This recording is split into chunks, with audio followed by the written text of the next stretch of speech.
messieurs les ministres de l'enseignement supérieur universitaire ici représentés, morale, spirituelle, intellectuelle et matérielle à ces assises. Raison pour laquelle, au nom maître des temps et des circonstances, qui a fait à ce que cette cérémonie sans incident majeur. Par la même occasion, nous rendons un hommage méritant de la nation pour la paix, l'unité et les efforts. Monsieur le Premier ministre Samadou Kone, chef du gouvernement, artisan du bon fonctionnement, géniteur de la réforme du système LM2, la recherche des solutions aux problèmes de l'ISTEM Kisangani. Depuis le 5 mars 2022,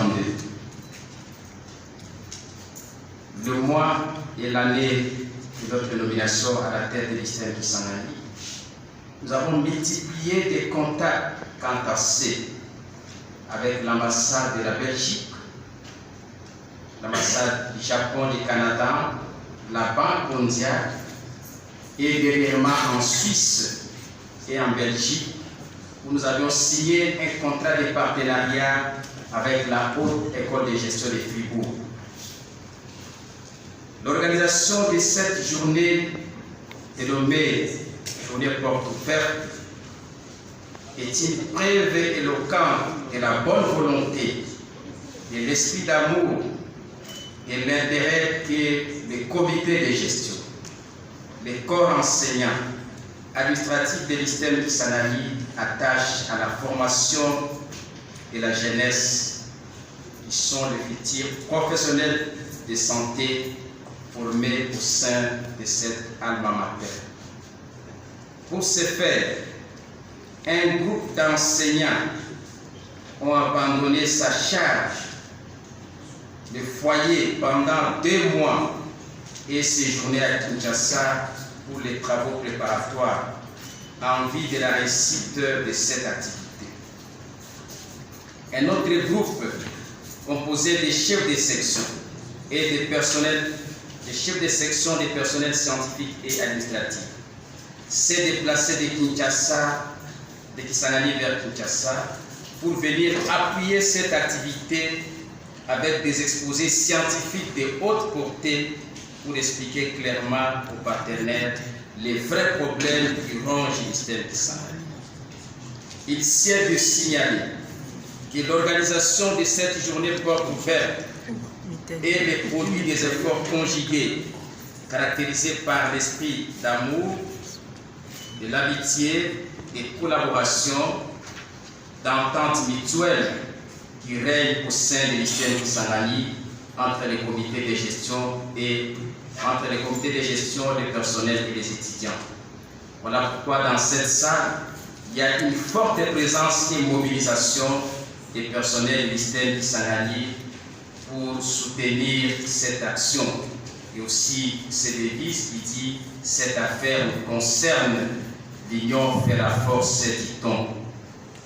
La charge, la responsabilité que le gouvernement de la République, à travers son Excellence, M. Moïse Ozaï, ministre de l'Enseignement supérieur et universitaire, nous a confié, c'est pour contribuer tant soit peu au développement de notre pays dans les secteurs publics, celui de l'enseignement au niveau supérieur. En prenant conscience de cette lourde mission, par l'appui des uns et des autres, par la grâce et la bénédiction de Dieu, nous allons travailler au-delà de nos efforts, non seulement pour mériter la confiance, mais également faire en sorte que l'ISTEM Kisangani soit classé parmi les meilleures institutions de la RDC, pourquoi pas de l'Afrique, en termes de l'organisation, de la qualité de l'enseignement, de la gouvernance, de l'assurance qualité, de l'excellence de la formation, avec comme conséquence la présence massive des étudiants provenant d'autres provinces, d'autres pays, qui vont poursuivre leurs études universitaires. Pour sincèrement féliciter le comité de gestion de l'Institut supérieur des techniques médicales de Kisangani pour sa bravoure ainsi que sa capacité managériale. Si toute la salle peut applaudir le comité de gestion de l'établissement. J'aurais aimé bien voulu voir cette salle pleine, débordée, des enfants de la Chopo particulièrement, et des Congolais en général, pour manifester l'amour à la recherche scientifique, à l'enseignement, surtout de sciences de santé. Car il y a un adage qui dit la santé n'a pas de prix. Nombreux parmi nous veulent être en bonne santé. Et être en bonne santé nécessite un investissement. Et cet investissement, c'est dans la formation.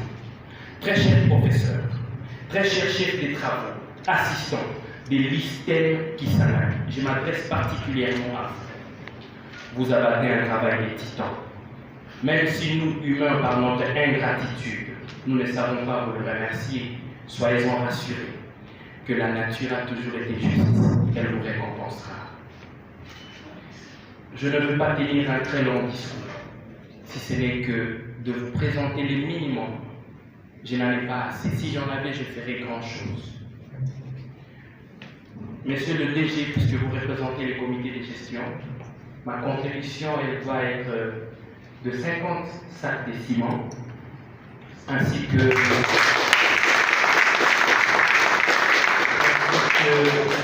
d'un microscope avec une capacité de projeter les images sur un écran pour que ça puisse permettre une bonne formation à nos étudiants des lycées ainsi qu'aux chercheurs de cette institution.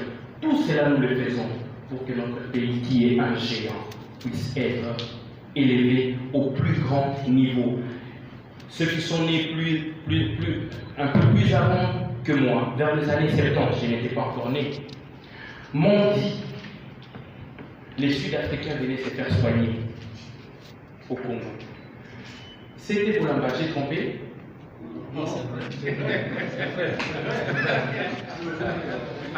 Quelqu'un d'autre va me dire, vers les années 65, ou entre 60 et 65, le PIB de la RDC était plus élevé que celui de la Corée ainsi que du Canada.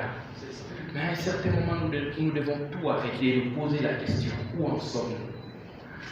Celui qui n'avance pas recule. Est-ce la responsabilité du chef de l'État? Est-ce la responsabilité des députés et sénateurs? Est-ce la responsabilité des politiciens? Je dirais, c'est notre responsabilité à nous tous. Chacun de nous a une part de responsabilité. Moi, je fais ma part et à chacun de faire sa part. Je vous remercie.